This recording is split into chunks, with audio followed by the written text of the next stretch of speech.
அனைவருக்கும் வணக்கம். அம்மா நல்லா இருக்கிறேன். என் பிள்ளைங்களாம் நீங்கள் எப்படி இருக்கிறீங்க? அம்மா இன்னைக்கு பாருங்க மாடி தோட்டத்தில் இந்த பாருங்க தூதுவளை வச்சிருக்கிறேன் பாருங்க. இந்த பாருங்க தொலையெல்லாம் போகுது பாருங்க தூதுவளை. நம்ம சின்ன இதில் தான் வச்சிருக்கிறேன். இன்னைக்கு என்னான்னு பார்த்தீங்கன்னா அம்மா செய்ய போறேன்னா இப்போ வந்து எங்கள் வீட்டில் எல்லாருக்கும் குழந்தைங்களுக்கு பெரியவங்களுக்கு எல்லாருக்கும் இரும்பல் சளி ஜுரம் எல்லாம் இருக்குது. அதனால அம்மா என்ன சமைக்க போகிறேன்னு பார்த்தீங்கன்னா தூதுவளை ரசம் வச்சு இஞ்சி துவையல் அரைக்க போகிறேன். உங்களுக்கும் பிள்ளைங்களுக்கு நான் காட்டுறேன் வாங்க. இந்த பாருங்க தூதுவளை இந்த பாருங்க எங்கள் வீட்டுக்கு மாடி தோட்டத்திலே இப்படி பறிச்சிக்கிறேன் பாருங்கள். இந்த மாதிரி கொத்து கொத்தாக இருந்தால் கூட இளம் தண்டா இருந்தால் பறிச்சிக்கங்க. இந்த பாருங்கள் இந்த மாதிரி தூதுவளையை பறிச்சிக்கங்க, இல்லை கடையில் வாங்கி கூட வச்சுக்கோங்க. நம்ம அம்மா ரசம் வைக்க போகலாமா? அம்மா தூதுவளை எப்படி ரசம் எப்படி வைக்கிறது இந்த பாருங்கள். இந்த குண்டானில் வந்து ஒரு சொம்பு தண்ணி ஊற்றிக்குங்க.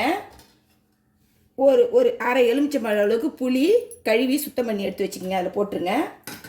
இப்போ பாருங்கள் தேவையான உப்பு ஒரு அரை டீஸ்பூன் மஞ்சள்தூள் அதில் போட்டுருங்க. அம்மா வந்து சின்ன சின்னதாக 2 தக்காளி வந்து கழுவி அந்த வெள்ளை இதெல்லாம் எடுத்துகிட்டு சுத்தம் பண்ணி வச்சுக்கிறேன் பாருங்கள். அதையும் அந்த தக்காளி பழத்தையும் போட்டுக்குங்க. கருவேப்பிலை கொத்தமல்லி வச்சுக்கிறேன் பாருங்கள் சுத்தம் பண்ணி அதையும் போட்டுக்குங்க.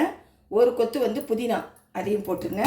போட்டுட்டு இப்போ வந்து நம்ம அம்மா வந்து இடிச்சின்னு வர போகிறேன் பாருங்கள். 3 காஞ்ச மிளகா, ஒரு 2 பூண்டு, 1 டீஸ்பூனு சீரகம், 1 டீஸ்பூன் மிளகு.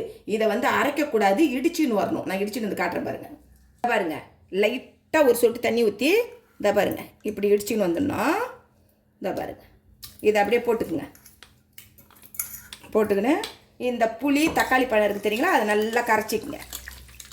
இதை பாருங்கள் இந்த மாதிரி கரைச்சி எடுத்துக்குங்க. கரைச்சி எடுத்துக்கின்னு உப்பு கரெக்டாகுதான்னு பார்த்துக்குங்க.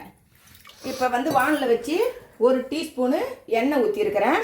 இப்போ பார்த்தீங்கன்னா அரை டீஸ்பூனு வந்து கடுகு உளுத்தம்பருப்பு, 1/4 டீஸ்பூன் வந்து சீரகம், அரை டீஸ்பூன் வெந்தயம். இதை வந்து தாளிக்கிறதுக்கு இதை போட்டுக்குங்க. கொஞ்சோண்டு பெருங்காயம், கருவு பொரிஞ்சு நின்னோடனே இந்த ரசத்தை ஊற்றி வச்ச ரசத்தை ஊற்றிக்குங்க.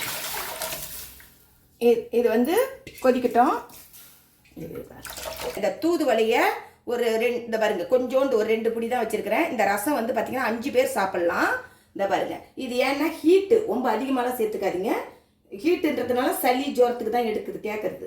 இந்த பாருங்கள் இந்த இப்போ இதுவை இந்த மிக்சியில் போட்டு நம்ம அரைச்சின்னு வந்துடலாம். நல்லா முள்ளுலாம் இருந்தால் கூட முள்ளுலாம் எடுக்க தேவை, கொத்து கொத்தாக இருந்தால் கூட இந்த இளம் தண்டுலாம் போடலாம். இதை அப்படியே ஓண்டு தண்ணி ஊற்றி பாருங்க இந்த மாதிரி வந்து அரைச்சின்னு வந்துருங்க. கொஞ்சோண்டு தண்ணி ஊற்றி இதை பாருங்கள் இது மாதிரி வச்சு வடிகட்டினேன்னா இதில் முள்ளுலாம் நின்றுடும். இதை பாருங்கள் வடிகட்டிக்குங்க. இந்த வீடியோ வந்து பத்தலை, பார்ட் 1 பார்ட் 2 அப்படி போடுறேன் நான். அதை தொடர்ந்து பார்த்துக்குங்க கொஞ்சம். ஏன்னா சீக்கிரமாலாம் இதை செய்ய முடியாது, கொஞ்சம் நீங்கள் பார்த்துக்குங்க. ஏன்னா அப்போ தான் உங்களுக்கு நல்லா புரியும்.